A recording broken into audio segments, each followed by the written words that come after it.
Today on the Star Trek Critic, poor Geordi was abandoned on a hostile planet in exchange for an enemy Romulan. Aww. This is what happens when they finally realize you can see what cards they're holding at the poker game. The first point is lost for not beaming down with protective gear on a hostile planet.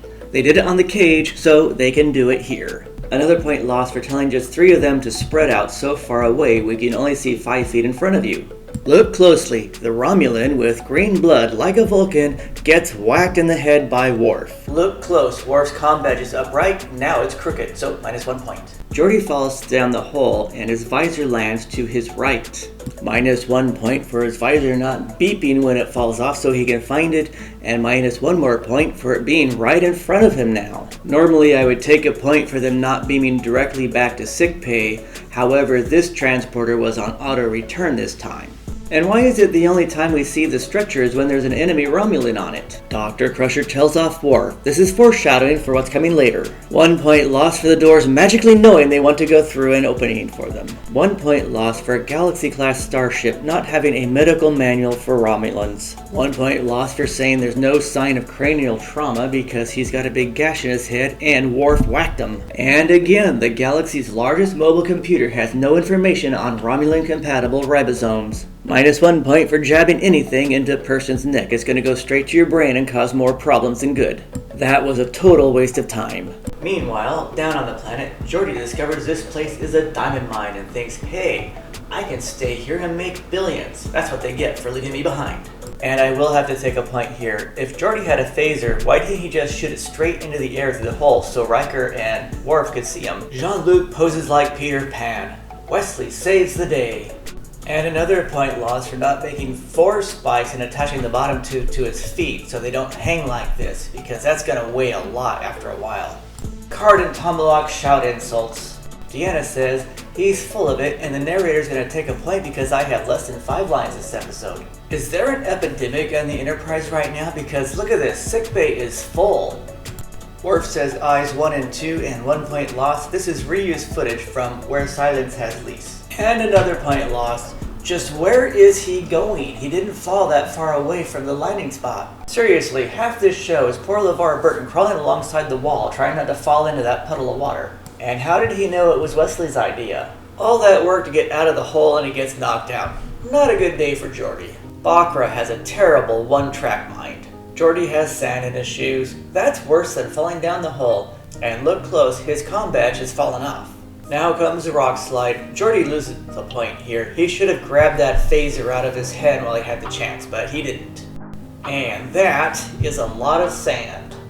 The next point is lost for this plot device. There is no way a Vulcan would not have the ribosomes for a Romulan, but a Klingon can.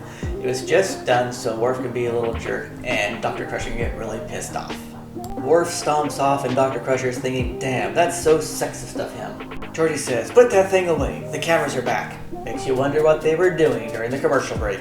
And now the 2 warriors spend the rest of the time in the cave mansplaining their ego to each other. Shouldn't he actually say, I was born this way, not I was born that way?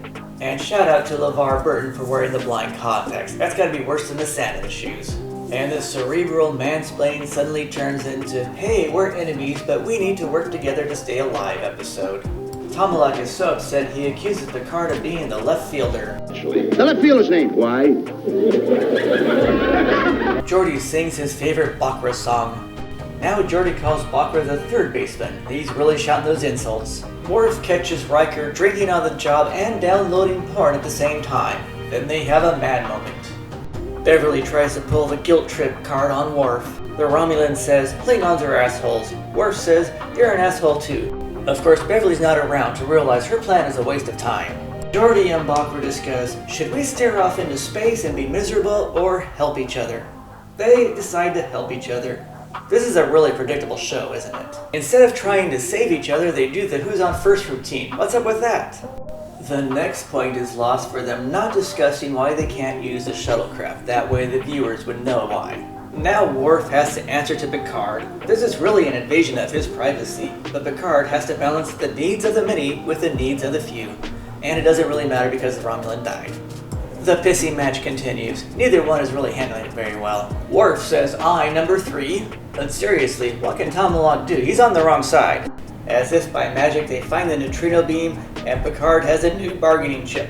Worf says, "I, number 4. Jean-Luc says, "Put on your best poker face," which means to perform the Picard maneuver. Now for a long, boring, cerebral speech from Picard. When you take out the boring talk, this show is only about 5 minutes long. And that 5 minutes was Jordan trying not to slide into the lake. O'Brien says, "I, number 5, so it's time for a drink."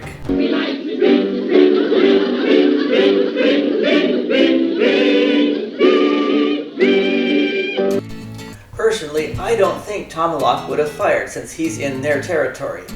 The next point is lost because Geordi's comm badge has magically reappeared. Tomalak is now caught in a lie and caught crossing the border without permission, so the Federation wins again. And I think this might be one of the shortest videos I've made. So, who were the enemies? Geordi for cheating during poker, Riker for leaving him behind, Deanna for not wearing a proper uniform, Beverly for trying to make Worf feel guilty, Worf for letting the Romulan die, Data for not coming up with a neutrino wave, Wesley for outsmarting the android, or Picard for denying the search party. Steve Rankin has 90 screen credits and will be back on Deep Space Nine, Voyager, and Enterprise. Andreas Katsoulis has 60 screen credits, most notably Babylon 5. He will be back 3 more times as Tomalak and once on Enterprise. However, his chain smoking took him at the age of 60. John Snyder is a wizard of various accents, which is why he has over 100 voiceover credits. He will be back on Season 5. The Enemy, where you see 3 separate enemies reacting to their situation 3 separate ways, gets a score of 82.